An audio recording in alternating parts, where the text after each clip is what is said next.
Hello everyone, मैं आप सभी का आपके अपने चैनल में स्वागत करती हूँ। आई होप कि आप सभी लोग अच्छे होंगे। आज की वीडियो में हम लोग एनवीएस का प्रीवियस ईयर क्वेश्चन देखने वाले हैं। तो चलिए हम लोग देखते हैं एनवीएस में पिछले वर्षों में जो है किस तरह से क्वेश्चन पूछा गया उसको देखेंगे। तो फर्स्ट क्वेश्चन में कहा जा रहा है, निम्नलिखित में से किसे महमूद गजनी ने भारतीय उपमहाद्वीप के विषय में लिखने की जिम्मेदारी दी।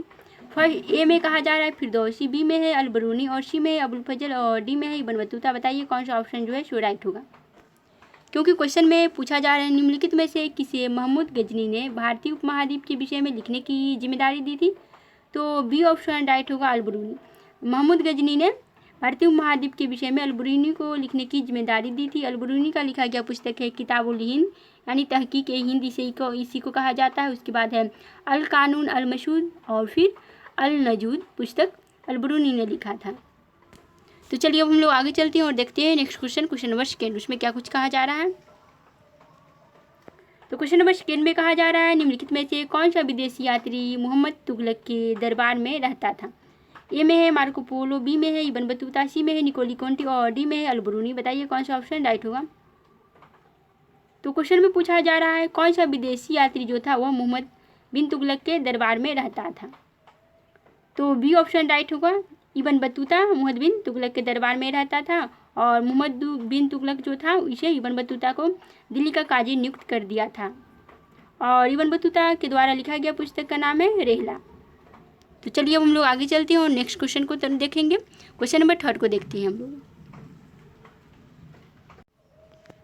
तो क्वेश्चन नंबर थर्ड में कहा जा रहा है भारतीय चीनी संदर्भ में निम्नलिखित में से कौन सा कथन सही नहीं है। इसमें सही नहीं बताना है।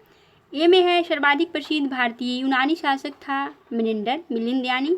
उसके बाद बी में है मिलिंद जो को नागार्जुन ने बौद्ध धर्म से जोड़ा। सी में है भारतीय यूनानी शासक बड़े पैमाने पर सोने के सिक्के शुरू करने वाले पहले शासक थे। फिर डी में है मेंढर ने पहली बार विशुद्ध संस्कृत में लंबा अभिलेख लिखवाया। बताइए कौन सा ऑप्शन जो है शो राइट होगा।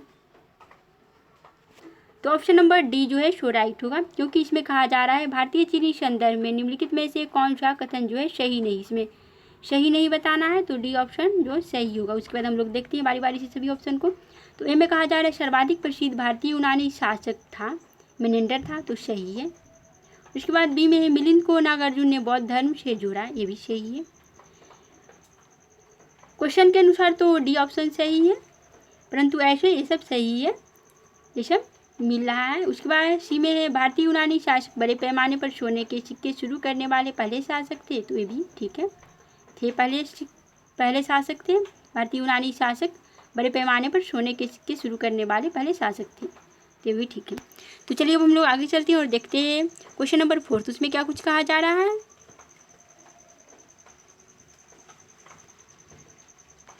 तो क्वेश्चन नंबर फोर्थ में कहा जा रहा है निम्नलिखित मूर्तिकलाओं में से कौन सी मौर्य काल से संबंधित नहीं है। ए में है यक्षी पाल वाहक, बी में है हाथी धौली में, उसके बाद सी में है मथुरा में खड़े बुद्ध की मूर्ति, उसके बाद डी में है रामपुरबा शार शीर्ष स्तंभ। बताइए कौन सा ऑप्शन जो है शो राइट होगा। तो ऑप्शन नंबर सी जो है शो राइट होगा, क्योंकि इसमें कहा जा रहा है क्वेश्चन में जो है वह कहा जा रहा है निम्नलिखित मूर्तिकलाओं में से कौन सी मौर्य काल से संबंधित नहीं है, तो कौन सी जो है मौर्य काल से संबंधित नहीं है मूर्तिकला। तो मथुरा में खड़े बुद्ध की मूर्ति जो है मौर्य काल से संबंधित नहीं हो। यह कौन से काल से संबंधित है, तो कुषाण काल से संबंधित है। कनिष्क ने बनवाया था मथुरा में खड़े बुद्ध की मूर्ति को। उसके बाद यक्षी पालवाहक मौर्यकालीन मूर्तिकला है। उसके बाद हाथी धौली में ये भी मौर्यकालीन है। उसके बाद रामपुरबा शार शीर्ष स्तंभ भी मौर्य काल से ही संबंधित है। तो अब हम लोग आगे चलते हैं और देखते हैं क्वेश्चन नंबर 5 को। क्वेश्चन नंबर 5 में कहा जा रहा है निम्नलिखित में से किस शब्द का प्रयोग एक सूफी संत के पवित्र मकबरे की तीर्थ यात्रा के संदर्भ में किया जाता है। ए ऑप्शन है खानकाह, बी है दरगाह, सी है जियारत और डी है सिलसिला। बताइए कौन सा ऑप्शन जो है सो राइट है। तो क्वेश्चन में कहा जा रहा है निम्नलिखित में से किस शब्द का प्रयोग जो है एक सूफी संत के पवित्र मकबरे की तीर्थ यात्रा के संदर्भ में किया जाता था, तो बताइए कौन सा ऑप्शन राइट होगा। तो सी ऑप्शन राइट होगा, जियारत कहा जाता था। अब हम लोग आगे चलते हैं और देखते हैं नेक्स्ट क्वेश्चन नंबर 6 को, उसमें क्या कुछ कहा जा रहा है। तो यह मिलान करने वाला है, इसे हम लोग देखेंगे। तो इसमें कहा जा रहा है नीचे दो सूचियाँ दी गई है। सूची 1 में उन महत्वपूर्ण घटनाओं का उल्लेख है जो बुद्ध के जीवन से जुड़ी है, तथा सूची 2 में इन घटनाओं से जुड़े प्रतीकों का उल्लेख है। इन दोनों सूचियों का मेल बिठा कर दिए गए विकल्पों में से सही विकल्प का चुनाव करना है। सूची 1 और सूची 2 है। इधर है जन्म, प्रथम उपदेश, महापरित्याग, उसके बाद निर्वाण है। आप लोग मिलान करके आंसर बताइए। तो क्वेश्चन नंबर 7 में कहा जा रहा है बौद्ध धर्म के संदर्भ में निम्नलिखित में से कौन सा कथन सही है? दिए गए विकल्पों में से सही विकल्प का चुनाव करना है। ए में है मैत्रेय बुद्ध की अवधारणा ब्रजयायनी बौद्ध मत के केंद्र में है। बी में ये है वह बुद्ध है जो भविष्य में पृथ्वी पर अवतरित होंगे। और थर्ड में मैत्रेय बुद्ध का जन्म तब होगा जब अधिकांश भौतिक जगत में धर्म को भुला दिया जाएगा। कुट दिए हुए केवल 1, केवल 2, और सी में है 1, 2, 3 सभी होगा। और डी में है केवल 1 और 3। बताइए कौन सा ऑप्शन राइट होगा? क्योंकि क्वेश्चन में कहा जा रहा है बौद्ध धर्म के संदर्भ में निम्नलिखित में से कौन सा कथन सही है? दिए गए विकल्पों में से सही विकल्प का चुनाव करना है। तो तीनों ही ऑप्शन सही है। हम लोग देखते हैं ऑप्शन को बारी बारी से। तो फर्स्ट में है मैत्रेय बुद्ध की अवधारणा ब्रजयायनी बौद्ध मत के केंद्र में है, सही है। उसके बाद सेकेंड में वह बुद्ध है जो भविष्य में पृथ्वी पर अवतरित होंगे, ये भी सही है। उसके बाद थर्ड में मैत्रेय बुद्ध का जन्म तब होगा जब अधिकांश भौतिक जगत में धर्म को भुला दिया जाएगा। तो तीनों ही ऑप्शन सही है। अब हम लोग आगे चलते हैं और देखते हैं क्वेश्चन नंबर 8 को। तो क्वेश्चन नंबर 8 में कहा जा रहा है निम्नलिखित में से कौन सा सही कालक्रम में है? ए में है मौर्य, कुषाण, हर्यक, गुप्त। और बी में है हर्यक वंश, मौर्य वंश, कुषाण और गुप्त वंश। उसके बाद सी में है हर्यक वंश, कुषाण वंश, गुप्त वंश और मौर्य वंश। और डी में है कुषाण वंश, हर्यक और मौर्य और गुप्त वंश। बताइए कौन सा सही कालक्रम में है? तो बी ऑप्शन सही होगा। पहले हर्यक वंश आया, उसके बाद मौर्य वंश, उसके बाद कुषाण वंश, उसके बाद गुप्त वंश। तो हर्यक, मौर्य, कुषाण और गुप्त। अब हम लोग आगे चलते हो नेक्स्ट क्वेश्चन को देखेंगे। क्वेश्चन नंबर 9 उसमें क्या कुछ कहा जा रहा है उसे भी हम लोग देखते हैं। तो क्वेश्चन नंबर 9 में कहा जा रहा है निम्नलिखित में से कौन सा युग गलत है? ए में है अवंती चंद्र प्रद्योत महासेना। उसके बाद बी में है मगध उद्दीन। उसके बाद सी में है कौशल प्रसेनजित। और डी में है लच्छर अजातशत्रु। बताइए कौन सा युग जो है गलत है? तो डी नंबर ऑप्शन जो है सो गलत है, रॉन्ग है। क्योंकि ए में है अवंती चंद्र प्रद्योत महासेना, तो अवंती के राजा थे। उसके बाद मगध के राजा उद्दीन थे और कौशल के प्रसेनजित राजा थे। और लच्छर जो थे, लच्छर के अजातशत्रु नहीं थे, बल्कि अजातशत्रु कहाँ के राजा थे? तो मगध के राजा थे। तो चलिए हम लोग आगे चलते हैं और देखते हैं नेक्स्ट क्वेश्चन उसमें क्या कुछ कहा जा रहा है।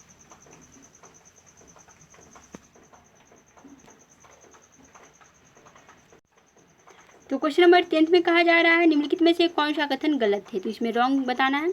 ए में संगम साहित्य में इंद्रित हो गई है। उसके बाद बी में संगम साहित्य की कविताएं सैकड़ों पुरानानुरु के समूह में संकलित हुई थी। सी में है संगम साहित्य में धर्म शामिल नहीं है। और डी में है संगम साहित्य में शिव, कार्तिकेय तथा गणेश जैसे देवताओं का महिमा मंडन है। बताइए कौन सा ऑप्शन जो है सो राइट होगा? ऑप्शन नंबर सी जो है सो सही होगा। क्योंकि क्वेश्चन में कहा जा रहा है निम्नलिखित में से कौन सा कथन गलत है, गलत बताना था। तो सी नंबर गलत है, बाकी सभी सही है। संगम साहित्य में इंद्र हो गई है। उसके बाद बी में है संगम साहित्य की कविताएं सैकड़ों पुरानानुरु के समूह में संकलित हुई थी, ये भी ठीक है। उसके बाद डी में संगम साहित्य में शिव, कार्तिकेय तथा गणेश जैसे देवताओं का महिमा मंडन है। हाँ है। क्वेश्चन नंबर 11 को हम लोग देखेंगे। भारतीय राष्ट्रीय प्रतीक चिन्ह में अंकित सत्यमेव जयते यहाँ से लिया गया, कहाँ से लिया गया है? तो ए में बृहदारण्यक उपनिषद। उसके बाद बी में ऐत्रेय उपनिषद। सी में मुंडक उपनिषद। उसके बाद डी में तंत्रेय उपनिषद। बताइए कौन सा ऑप्शन राइट होगा? भारतीय राष्ट्रीय प्रतीक चिन्ह में जो अंकित है सत्यमेव जयते वो कहाँ से लिया गया है? तो मुंडक उपनिषद से लिया गया है सत्यमेव जयते। अब हम लोग आगे चलते हैं और देखते हैं क्वेश्चन नंबर 12 उसमें क्या कुछ कहा जा रहा है।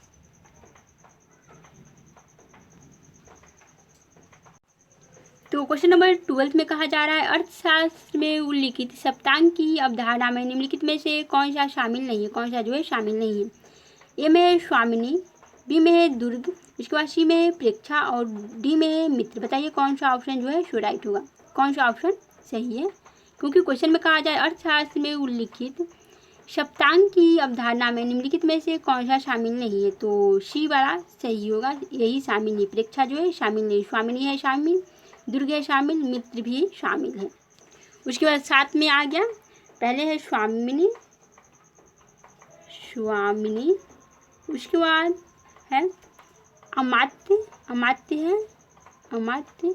उसके बाद है अमात्य को ही मंत्री कहा जाता था।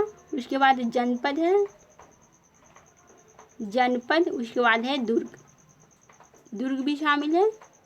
उसके बाद है कोश, कोश। उसके बाद है दंड, दंड है। और उसके बाद है मित्र। तो 7 शामिल है, स्वामिनी, अमात्य, जनपद, दुर्ग, कोश, दंड, मित्र। तो 7 शामिल। अब हम लोग आगे चलते हैं और नेक्स्ट क्वेश्चन को देखते हैं। क्वेश्चन नंबर 13 है। यह आज की वीडियो का लास्ट क्वेश्चन होगा। वीडियो पसंद है लाइक और चैनल को सब्सक्राइब और शेयर जरूर कीजिएगा। चलिए, तो यह आज की वीडियो का लास्ट क्वेश्चन है, इसे हम लोग देखते हैं। जैन परंपरा के अनुसार जैन दर्शन के 23वें तीर्थंकर थे, कौन थे? महावीर, आदिनाथ, पार्श्वनाथ और ऋषभदेव। बताइए कौन सा ऑप्शन राइट होगा? तो सी नंबर ऑप्शन जो है सो राइट होगा। पार्श्वनाथ जो थे जैन दर्शन के अनुसार 23वें तीर्थंकर थे जैन धर्म के। और 24वें और अंतिम तीर्थंकर कौन थे? तो महावीर स्वामी थे 24वें और अंतिम तीर्थंकर। और 23वें तो पार्श्वनाथ और ऋषभदेव तो प्रथम तीर्थंकर थे जैन धर्म के और संस्थापक भी थे। तो चलिए अब हम लोग ख़त्म करते हैं आज की वीडियो को। तो आज के लिए इतना ही, फिर मिलेंगे नेक्स्ट वीडियो में।